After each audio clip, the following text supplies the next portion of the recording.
Hello everyone, welcome back to my channel once again. मेरा नाम सौरभ गोयनका। आप लोग जैसे जानते हो, जो लोग नए हैं इस चैनल से नहीं जुड़े हैं तो आप फर्स्ट टाइम जुड़ रहे हैं तो ज्वाइन बटन भी आ गया है अभी मेरे दोस्तों। तो ज्वाइन बटन क्लिक करो। 29 रुपीज़ और 59 रुपीज़ का है। स्टोरी बताता हूँ, आज का वीडियो थोड़ा बोरिंग होने वाला है उन लोगों के लिए जिनको मोटो व्लॉग चाहिए, मसाला चाहिए। मेरे पास मसाला नहीं है, लेकिन मेरे पास जो इन्फॉर्मेशन है वो बहुत काम आएगा उन लोगों के लिए जो कोविड से जूझ रहे हैं, क्योंकि मैं एक कोरोना वॉरियर हूँ और मेरा केस मैं बताऊंगा आपको। तो स्टोरी की शुरुआत करते हैं। एक्चुअली मेरा हार्ट राइट साइड है जिसको बोलते हैं डेक्स्ट्रोकार्डियक। डेक्स्ट्रोकार्डियक आप टर्म पढ़ सकते हो, गूगल सर्च कर सकते हो। 1 मिलियन में एक इंसान बचता है, मैं बच गया।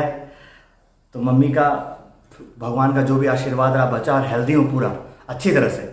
अब बात करते हैं, मैं 21 तारीख को हमारा ऑफिस लॉकडाउन हुआ था।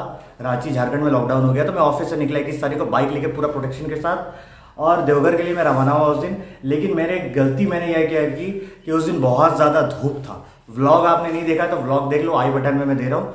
बहुत ज़्यादा धूप था उस दिन और मैंने रास्ते में गन्ने का शरबत, थम्सअप, ठंडा, मिठाई सब खा लिया। तो हम लोगों का हार्ट राइट साइड है, तो इससे मेरा हार्ट जो राइट साइड है उसकी वजह से क्या होता है कि कफ जमता है। कफ जमता गया और बहुत पहले का भी कफ था, तो उससे लंग्स में मेरा प्लूमोनरी इन्फेक्शन होना स्टार्ट हो गया था, जो उस समय मुझे पता नहीं था। 21 तारीख को मैं घर आया और व्लॉग में आ जाकर देखोगे मैंने उस दिन रात को खाना नहीं खाया। मम्मी को बोला कि चाय बना दो, चाय में पी लेता हूँ। चाय नहाया, चाय पिया, सो गया। अगले दिन से थोड़ा डिजोरिएशन स्टार्ट होना चालू हुआ। देखो सिम्टम्स बता रहा हूँ, थोड़े अलग टाइप के सिम्टम्स थे, कुछ सिमिलर्स भी थे। जैसे जीभ का टेस्ट खत्म हुआ, खांसी आना शुरू हुआ, वीकनेस आना शुरू हुआ। तो हम लोगों ने एम्स का टेलीमेडिसिन करके दवाई कंसल्ट करके कोरोना वाला स्टार्ट कर दिया था, क्योंकि मुझे लगा, आभास हो गया था कि ये कोरोना हो सकता है। उसके बाद 21 से लेकर 27 तक इसी तरह चलता रहा। मम्मी तेल लगाते रहे, सब कुछ करते रहे, लेकिन जो खांसी था वो रुकने का नाम नहीं ले रहा था और बढ़ता जा रहा था फ्रिक्वेंट बाय फ्रिक्वेंट। इसके बाद 28 तारीख को मैं बहुत ज़्यादा सीरियस हो गया और ऐसा सीरियस हुआ कि उल्टी होनी स्टार्ट हो गई, खून निकल रहा था। ये नया सिम्टम था। उल्टी होना भी होता है लेकिन ये बहुत रेयर था, लेकिन मेरा शुरू हो गया। तो फिर संभला नहीं जा रहा था, घर पे भी कोई नहीं था, मम्मी और मैं ही थे। और मैं बोल रहा हूँ मम्मी मुझे छोड़ के मत जाओ वरना खत्म हो जाऊंगा मैं, ऐसा केस था। फिर भी किसी तरह से सांस फूल रहा था बहुत ज़्यादा। लेकिन अब रिपोर्ट कराना है तो सदर अस्पताल गया, देवघर का सदर अस्पताल। वहाँ पे कोरोना टेस्ट हुआ तो उसमें पॉजिटिव आया। तो अब ये पॉजिटिव आया, तब फिर एक हमारे जान पहचान के डॉक्टर संजय हैं कुंडा में, देवघर में। जो लोग देवघर से जान रहे हैं, मैं आपको रिपोर्ट भी दिखाऊंगा, मेधा सेवा सदन नाम है। तो उनके यहाँ पे उन्होंने ऐसा मुझे पकड़ा दिया। इसका फोटो कॉपी मैं आपको दे दूंगा, इसमें क्या क्या टेस्ट थे मैं आपको डिटेल में बता देता हूँ। तो उसके बाद उन्होंने देखा दूर से ही, तो बोले कि सीटी स्कैन करो। अभी जो एज यूजुअल बोल रही है कि जो नहीं पकड़ा रहा है, तो वहाँ पे भी कोरोना टेस्ट हुआ था, पॉजिटिव था। सीटी स्कैन में माइल्ड कोविड का रिपोर्ट आया। और सीटी स्कैन का मैं बता दूं 2300 से लेकर 7000 तक के बीच में का चार्जेस होता है। तो मैंने 2300 दिया। दूसरा, बिल लेना ना भूले, बिल ले, सब कुछ कंप्लीट रखे दवाई का। कोई भी दवाई दुकान जाए तो बिल लें, सही रहेगा ये आपका सेम। अब मैं वहां से गया, फिर रिपोर्ट दिखाया तो उन्होंने दवाई दिया डेक्सोना डेरिफाइलिन मुझे पहले। डेक्सोना डेरिफाइलिन आपको पता होगा, जिन लोगों को पता है कि वो एज्मा में दवाई पे काम आता है, क्योंकि एज्मा के पेशेंट्स जो होते हैं उनका भी सांस फूलता है। तो इनहेलर जब काम नहीं करता तो डेक्सोना डेरिफाइलिन वेन में दिया जाता है। तो मेरा सांस बहुत ज़्यादा फूल रहा था और ऑक्सीजन लेवल उस समय मेरा 50 के आसपास था। तो उन्होंने इंजेक्शन दे दिया, मुझे बोला कि घर जाओ, दवाई कंटिन्यू करना, चलेगा ये तुम्हारा।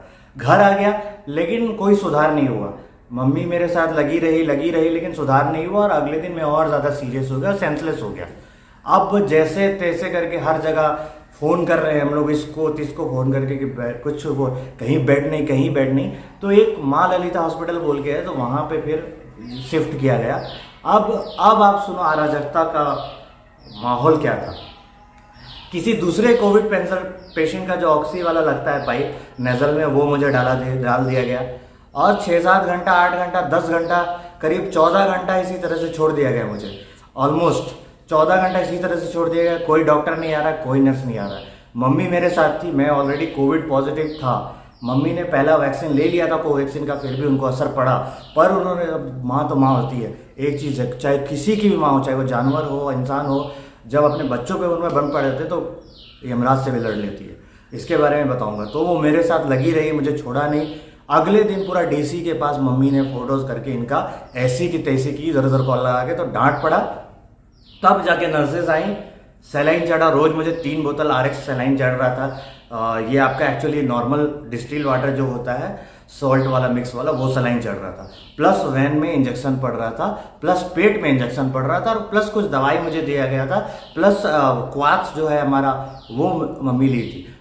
देखो हॉस्पिटल में कुछ भी अवेलेबल नहीं था, प्राइवेट हॉस्पिटल है और गवर्नमेंट अंडरटेकिंग है, बस ऑक्सीजन चढ़ रहा था और जो सलाइन कभी कभी फ्री में मिल जाता था, बाकी सारा सीरीन से लेकर दवाई से लेकर सब हमें लाना है। उसमें भी नर्सेस का बिहेवियर एकदम घटिया, मानवता बोल के है ही नहीं, बात ही नहीं करना चाहते, पेशेंट को देखना नहीं चाहते। अरे लास्ट होप तो आप ही लोग होते हो, ऐसा मैं नहीं कह रहा हूँ कि हर डॉक्टर या नर्सेस वैसे, पर लास्ट होप तो आप ही हो।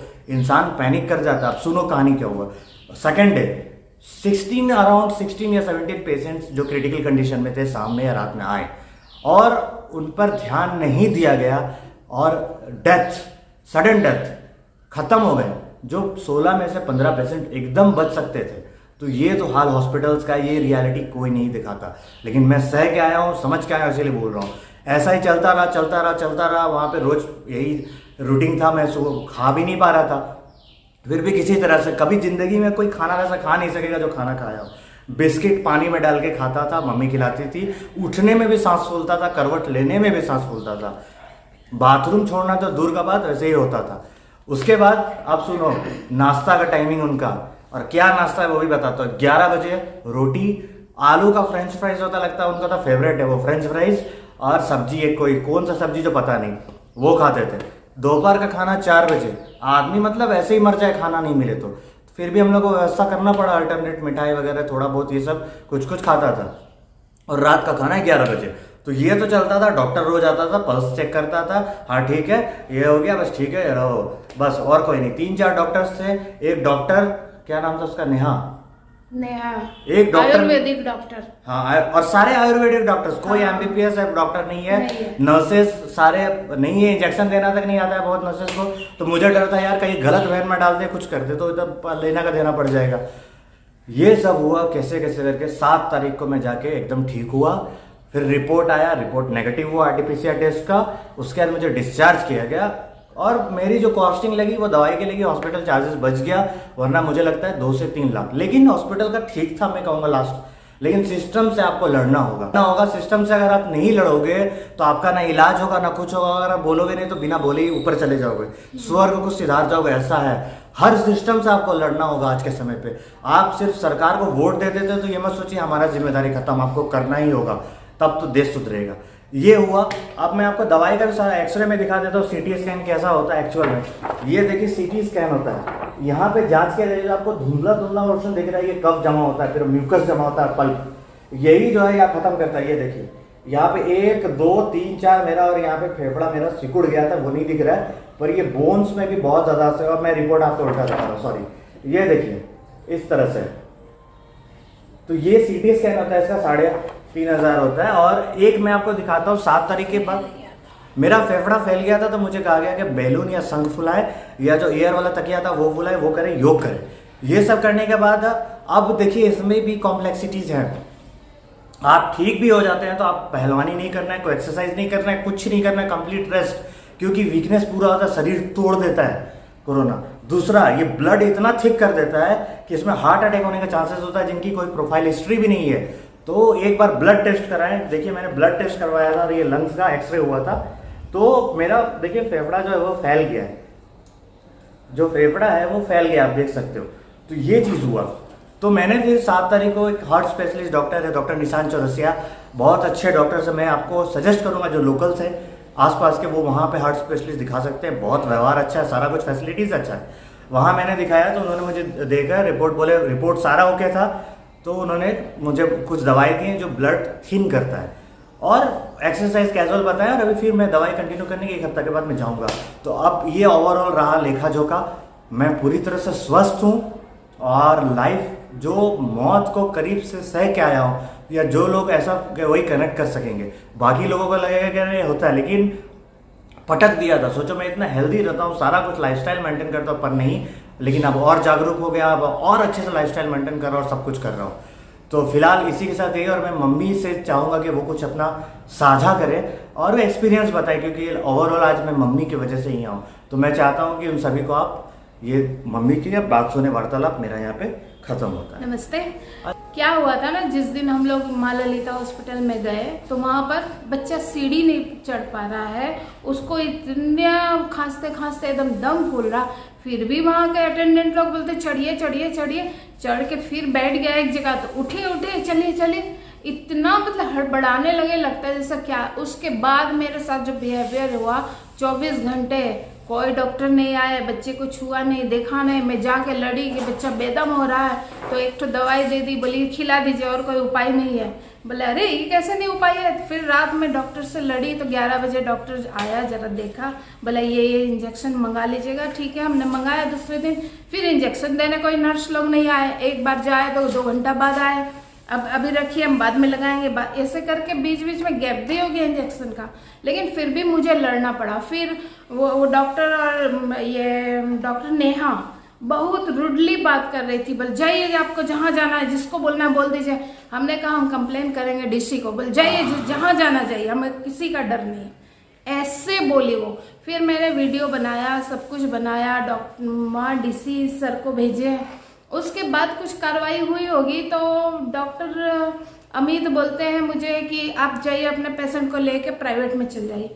अब बताइए, पेशेंट इतना गंभीर है, उसको आपने देखा नहीं, कुछ नहीं किया, फिर प्राइवेट भेज रहे हैं, क्या हाल होता। फिर मैंने कंप्लेन किया, तो इस तरह करके फिर लोग धीरे धीरे देने लगे, इंजेक्शन लिखा, सलाइन चढ़ाई सब।